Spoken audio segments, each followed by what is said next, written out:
तो इस सीरीज़ के पिछली वीडियो में आप सभी ने देखा था कि टाइसन अपने स्किल्स एक्टिवेट करने की कोशिश कर रहा है, जो हर एक तरीके से वो नए नए स्किल इनिटेट करने की कोशिश कर रहा है। और वहीं से हमारा 9th एपिसोड कंटिन्यू होता है। एपिसोड की शुरुआत में हमें दिखाया जाता है कि पिछली वीडियो में हमने जो भी लड़का देखा था वो रास्ता ढूंढने की कोशिश कर रहा है। रास्ता ढूंढते हुए बाकियों से पूछता है कि यह सही रास्ता है। उस पर बाकी सब बताते हैं कि हाँ, यही लगता है, यही सही रास्ता है। वो आगे बढ़ते रहता है और दूसरी तरफ हमें टाइसन का सीन दिखाया जाता है, जहाँ पर वो स्वॉर्ड लेकर अपनी प्रैक्टिस कर रहा है।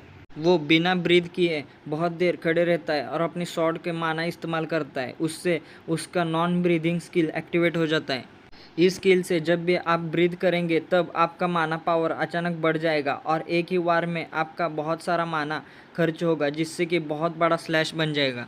इससे उसे और एक स्किल मिल जाता है, जो कि एक ही ब्रीथ में बहुत सारे कुछ करने की कला, जिसमें इस स्किल में आप एक ही समय पर एक ही ब्रीथ में बहुत कुछ कर सकते हैं।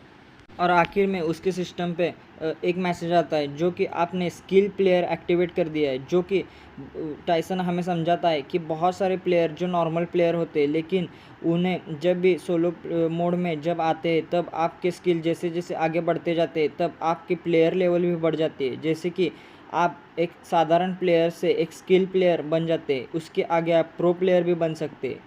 उसके बाद टाइसन अपनी स्किल विंडो खोलता है और अपने स्टेटस बार में देखने लगता है, जिसमें कि उसका level 3 magic point 12, strength 120, power 10, intelligence 12, agility power 21 और ऑफेंसिव पावर 7 और डिफेंसिव पावर 1।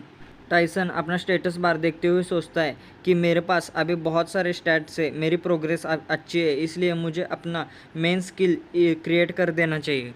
टाइसन हमें बताता है कि मेन स्किल एक स्किल होता है जो कि हर एक प्लेयर का अलग अलग होता है। जैसे कि किसी का add offensive power, add defensive power, मतलब उसका डिफेंस या ऑफेंस अच्छा हो सकता है।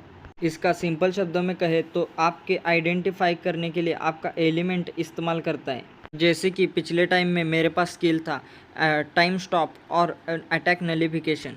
और यही स्किल आपको खास बनाते हैं, क्योंकि आप अपने लेवल के ही किसी प्लेयर के सामने बहुत ताकतवर होते हैं। लेकिन इन सभी स्किल को एक्वायर करने के लिए बहुत सारी कंडीशन होती है, जो कि जैसे कि एक स्पाई स्किल इन्वेंट करने के लिए आपको स्पाई लेवल के तीसरे लेवल पे होना चाहिए या फिर स्पाई में अच्छा होना चाहिए।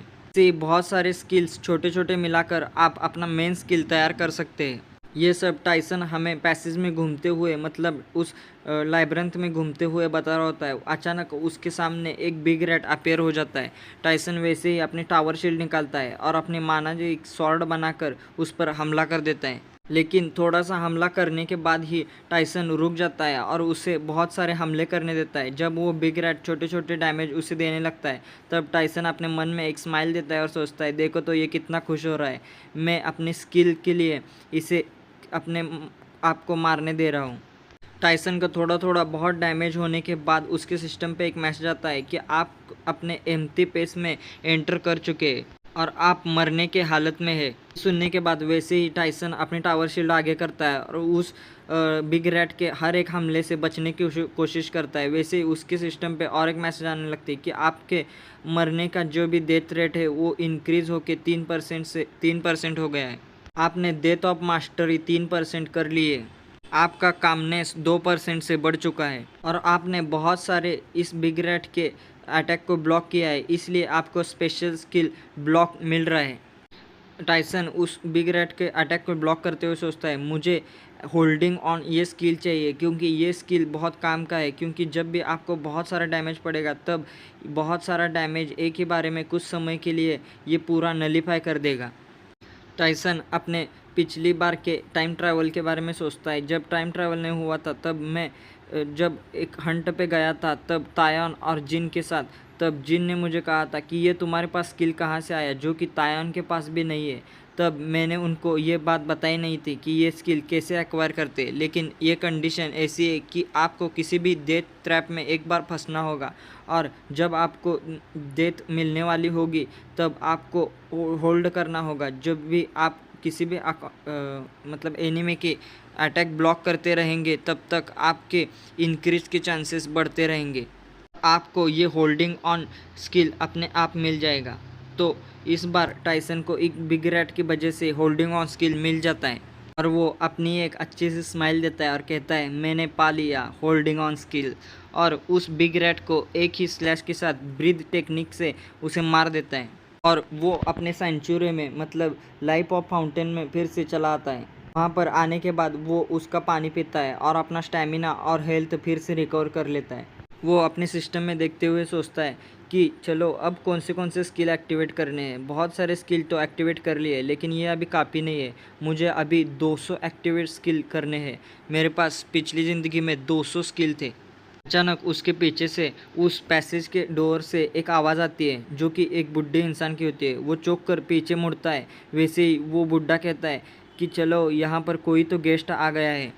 टाइसन हिचकिचा कर उसके पीछे मुड़ के देखता है, तब उस बुढ़े इंसान को देखकर उसके सिस्टम पे मैसेज आता है, ये मैन जो कि सर्चिंग फॉर द गॉड है। टाइसन उसे देखते हुए सोचता है यहाँ पर कोई भी मेरा एनिमी आ नहीं सकता और कोई भी मॉन्स्टर नहीं आ सकता, इसका मतलब एक ही है, ये एक एनपीसी कैरेक्टर है।